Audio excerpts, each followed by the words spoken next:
El 9 Channel presenta Catadistas.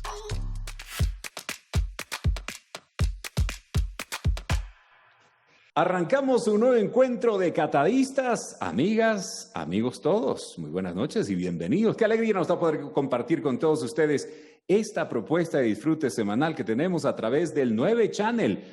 Hoy Roberto se ha tomado un día libre, pero estamos tú y yo, mi querida Gaby. ¿Cómo estás? Hola, Ro, bien, aquí feliz con mis juguetes. Así te veo, tienes mesa y tienes un pozuelo donde están muchos corchos de lo que alcanzo a ver. Muchos. Sí, muchos, varios. Este ha sido el consumo familiar de vinos del último tiempo. Últimamente. Esto es pandemia, creo yo. Esto es el resultado después de un año de pandemia. Está bien. Oye, pero noto varios colores, varias formas. Sí, formas, colores. Bueno, ¿por qué no empezamos un poquito a hablar de la historia del corcho? ¿Qué te parece? Por favor, me parece muy bien. Me parece estupendo. ¿Qué tiene para contarnos del tema del corcho? A mí me parece interesante. Yo tengo varias inquietudes respecto de eso, porque he visto asimismo variedades, por ejemplo, en material, para empezar, de los corchos, ¿no es cierto? Variedades. He visto también colores distintos, he visto grabados, he visto figuras, etcétera, etcétera, etcétera. Cuéntame un poquito de dónde el tema del corcho, de cuándo acá. Hagamos historia. A ver, el corcho fue descubierto por un famoso francés, Dom Perignon. Él se daba cuenta que el corcho era un producto que prácticamente es como un tipo de esponja, ¿sí? Que hacía que el vino se desarrolle en botella, pero al mismo tiempo nos conservaba bien el vino. Este es un árbol que se llama el alcornoque, que crece en la región de Portugal. Y aproximadamente hay 9 millones de hectáreas. 9 millones de hectáreas en todo el mundo. 2 millones de hectáreas, perdón. 2 millones de hectáreas. 2 millones de hectáreas en todo el mundo. Pero lo más interesante de esto es que el alcornoque es solo la corteza del árbol. Entonces tenemos este mito de que se están haciendo corchos, tapones diferentes, ¿no? Porque no se puede llamar corcho si no viene del alcornoque. Que prácticamente piensan que ha sido un tema del medio ambiente, que están en extinción, pues eso es un tabú. Porque el corcho proviene de la corteza, no se corta el árbol. No lo cortas al árbol, Entonces, simplemente desprendes corteza como lo que lo vas pelando. Se va pelando y regenera la corteza. Se regenera la corteza. Hay 2 cosechas. La primera cosecha es después de los 9 años. Y la otra cosecha después de los 15 años. 9 y 15 años. Oye, pero es un montón de tiempo, ¿no? Y 2 millones de hectáreas es una cifra nada despreciable tampoco. Exactamente. Es enorme. Entonces, imagínate la demanda que hay primero del corcho. Y sabes que me encanta, cuando tú llegas a la región de Oporto, hay un montón de materiales que se pueden hacer a partir del corcho. No es simplemente, se puede reutilizar. Entonces hay carteras a base de corchos, hay billeteras a base de corchos. Y el corcho es un material completamente reciclable. Entonces nunca los boten, si esa es una recomendación, porque se pueden reutilizar para varias cosas. Por ejemplo, tengo una amiga que está haciendo un mapa del mundo a base de corchos. Entonces es claro, es un material bastante flexible, entonces se pueden hacer varias cosas con él. Oye, Gaby, ¿por qué irse por el corcho como uno de los materiales nobles, por así decirlo, para que sellen las botellas? ¿Qué particularidad tiene el corcho que no tenga tal vez otro material? El corcho es una madera microporosa, ¿sí? Entonces, al estar dentro de la botella y estar en contacto con el vino, el corcho se infla. Cuando hay esta inflamación del corcho, hace que se tape, ¿no es cierto? Y que entre microoxigenación solo por la madera. Como una suerte de filtro. Exactamente, entonces evita, entonces el corcho mientras más viejo se va haciendo el vino, ¿sí? Con el corcho, los corchos comienzan a tomar formas diferentes. Por ejemplo, cuando hablamos de espumante, cuando es un corcho bastante antiguo, vas a ver que tiene la parte baja del corcho como un palito, si le ves como bastante flaco. Miren, bien delgadito. Oye, y eso te iba a preguntar, ¿por qué la forma distinta del corcho dependiendo? En los espumantes casi siempre he visto el corcho que tienes a mano, no he visto, por ejemplo, el corcho largo, cilíndrico normalmente, como ha sido tradición, por ejemplo, en un vino que no sea un espumante. Sí, el corcho tiene esta forma en el espumante porque se utiliza aparte de un tapón fuerte por la presión que hay de la carbonación del espumante. Entonces, cuando hay esta presión, el corcho comienza a tomar su forma, ¿sí? Pero ya cuando es bastante antiguo es difícil que vuelva a tomar su forma inicial, que es esta de aquí, ¿ok? Que es más ancho la parte de abajo. Y algo que tiene en particular este corcho es que tiene hay diferentes partes del corcho, ¿sí? Hay una que es corcho, ¿sí? Y hay otro que le llaman el aglomerado, que es un conjunto de toda la corteza. Entonces, ahí depende la calidad del corcho también. Y al juntarles, no sé si te das cuenta, aquí en la parte de abajo tú le ves más clarito y la parte de arriba le ves como la mezcla.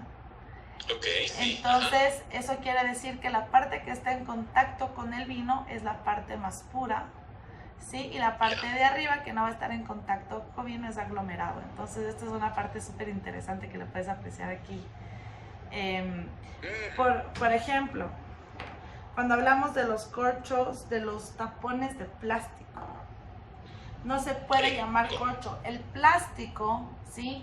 Mantiene el vino joven, no lo va a evolucionar, no va a evolucionar el vino, se va a conservar joven. Y obviamente no va a permitir que entre oxígeno de ninguna manera. Eso te iba a decir, ese no es poroso, ¿no? Eso no es poroso para nada. No. No es poroso, pero la gente todavía tiene este concepto de que si no tiene corcho no es de tan buena calidad, lo cual es totalmente una idea errónea, ¿no? Porque lo que pasa es que es un tema comercial también. Más estamos hablando entonces de un producto un poquito más joven nada más y que no va a madurar, o sea que no va a tener un proceso de evolución cuando te viene con un corcho de ese tipo de material sintético. Exactamente. Perfecto. Oye, ¿por qué el color? Los que tienes ahí son de varios colores, los que tienes en mesa. ¿Son que ya estuvieron en botella y estuvieron en contacto con el vino o por qué es el color? Mira, hay este corcho que es bastante claro, ¿sí? Este es 100% alcornoque, ¿no? Entonces hablamos de que es la parte, le dicen, tenía un nombre, se me acaba de ir, que es cuando el corcho no tiene ningún tipo de mezcla, ¿ok? Entonces, mientras más claro y más grande y más largo es el corcho, va para vinos de mayor calidad y mayor tiempo de guarda.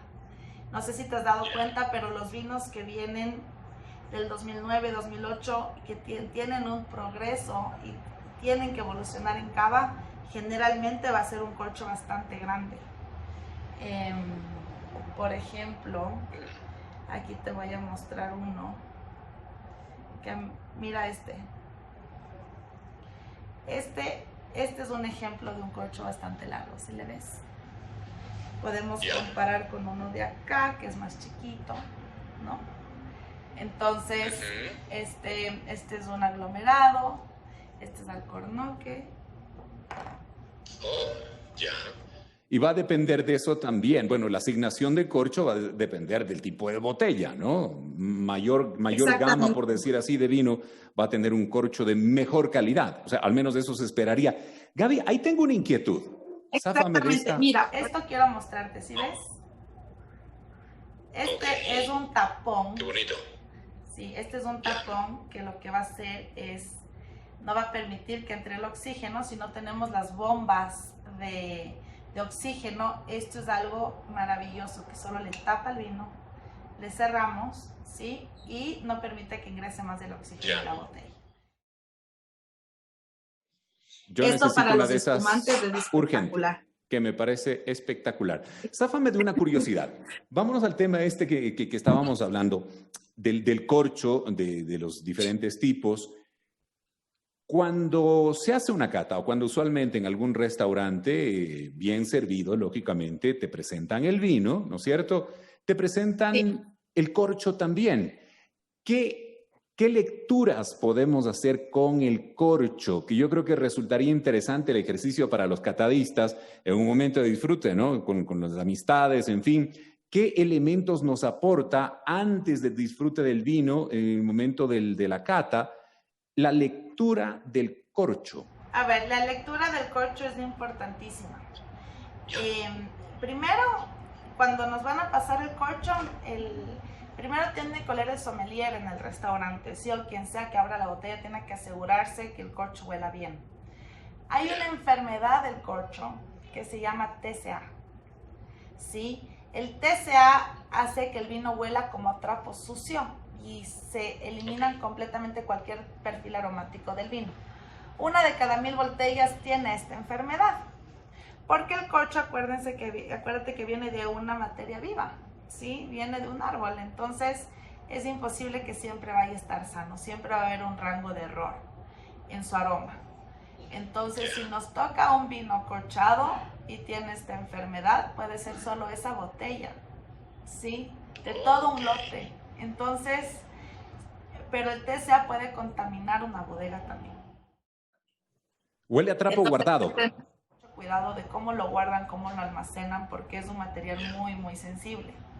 Entonces, primero se huele para evitar que tenga olor a trapo sucio. Segundo, si es que está completamente mojado el corcho, es difícil descorchar la botella.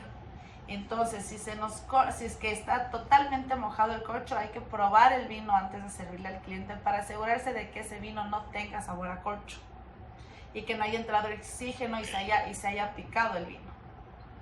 Entonces hay que tener muchísimo cuidado cómo está en vista el corcho, ya de por sí darse cuenta. Por ejemplo, un corcho, este es un 2015, mira lo mojado que está, ¿sí? Esto es lo que y este es un 100% alcornoque. Mira cómo filtró. Esta botella se abrió en el 2020, ¿no? Entonces, estamos diciendo que tuvo una guarda de 5 años desde su cosecha y está en perfecto estado. Entonces, ¿qué voy a encontrar si lo huelo? Hay algunos aromas interesantes. Por ejemplo, aceituna negra, viene mucho de los vinos tintos. A veces huelen a moras intensos, a veces tienen olor a tabaco. Entonces te puede dar una idea de lo que vas a encontrar en el vino. Entonces es como un abreboca aromático antes de probarlo. Tiene que oler bien, tiene que verse bien, igual que el vino en la cata, igual que el whisky en una cata, ¿no? Término vino picado, que lo mencionaste hace un ratito. ¿A qué hace referencia el vino picado para los Cuando entra demasiado oxígeno al vino, se avinagra y tiene un olor a vinagre. Eso no es lo mismo que tener TCA, que es cuando se contamina el vino con este aroma que te digo que proviene del corcho y de esta enfermedad. ¿Sí? Aparte, si es que nosotros adicionalmente... Vino aparte, picado, si es que entonces, y también el otro aroma. También TCA acorchado, ¿no? El vino está acorchado. ¿Ok? A veces dicen, uy, este vino está picado. Y lo prueba el sommelier y dice, no, el vino está a mala temperatura. Entonces, primero, antes de juzgar un vino de que esté picado o que esté corchado, hay que fijarse en la temperatura del vino. Prácticamente, ¿cómo medimos nosotros la temperatura del vino? Tocando la botella. Es nuestro mejor termómetro. Si la botella está fría en nuestras manos, el vino tinto está ya listo para servir. Si sienten que hay algo de calidez en la botella, es mejor enfriarlo un poquito. ¿Sí? Porque a veces, o el 90% de las veces que se devuelven las botellas en un restaurante, especialmente en países donde la cultura del vino está comenzando, ¿sí? es porque no están sirviendo a la temperatura correcta. No porque no porque se avinagró el vino o porque hubo esta enfermedad. Pero el TSA puede pasar y no hay que satanizar a una bodega por eso. Simplemente se abre otra botella de vino y el cliente no cobra por esa botella que se le abrió, ¿no? Porque eso... Y las bodegas responden por eso. Entonces va al restaurante, llaman a la bodega y dicen, hey, me pasó esto, entonces la bodega solo repone esa botella. Ah, ok. Puede ser un tema fortuito o una eventualidad, entonces no hay que preocuparse del tema siempre y cuando, lógicamente, te la cambien, ¿no? Obviamente, ahí está el profesionalismo del servicio, de darse cuenta de que además del cliente tiene la razón, ¿no? Y cuando el cliente no tiene la razón, uno tiene que explicar por qué, pero de la manera más sutil y educada de decir las cosas. Porque también a veces uno recibe una crítica y después el servicio se daña, ¿no? Entonces, hay que tener mucho cuidado con eso. Totalmente. Oye, Gaby, nada más, el tiempo se nos está viniendo encima. Algo cortito, a la vista, ¿qué se puede evidenciar? Por un lado nos dijiste el tema de que esté mojado o no, y eso va a ser obvio que lo podamos ver. Pero ¿qué otras características podemos ver en el corcho que nos den señales del vino que vamos a probar? Por ejemplo, si es que el corcho está completamente seco, también hay que darse cuenta de que puede que haya entrado bastante oxígeno al vino, entonces hay que probarlo, ¿ya? Y otra cosa, si el vino tiene cristales, a veces se cristaliza el corcho. Y eso puede ser porque esa botella pasó por varios cambios de temperatura y hay cristales. Cuando hay cristales, seguramente el vino no está bueno. Entonces ese es otro tip que les doy. Que me parece interesantísimo y me parece súper válido al momento del disfrute. Yo creo que de esta parte, al hablar de los corchos, yo creo que tenemos que hacer un par capítulos, o por lo menos un capítulo adicional, para ir viendo paso a paso también los temas y las lecturas de los corchos que considero súper importantes. Ya a nivel de expertos entiendo que tienen muchas más lecturas que hacer respecto del corcho y también al olfato, también al percibir, en fin, un montón de información que nos puede estar acorchando. Que nos puede estar aportando antes de disfrutar de un rico vino. Bueno, el tiempo se nos vino encima, mi Gaby querida, pero la gente de Catadistas seguro estará apuntando todo lo que has comentado en esta jornada para la próxima experiencia de disfrute que seguro vendrá muy, pero muy pronto. Exactamente, así que nos vemos la próxima semana en Catadistas. Un abrazo, Ro, nos vemos. Un abrazo, mi querida Gab, un abrazo a todos y no se olviden, síganos en el 9 Channel. Hasta la próxima en Catadistas. Chao, chao. El 9 Channel presentó Catadistas.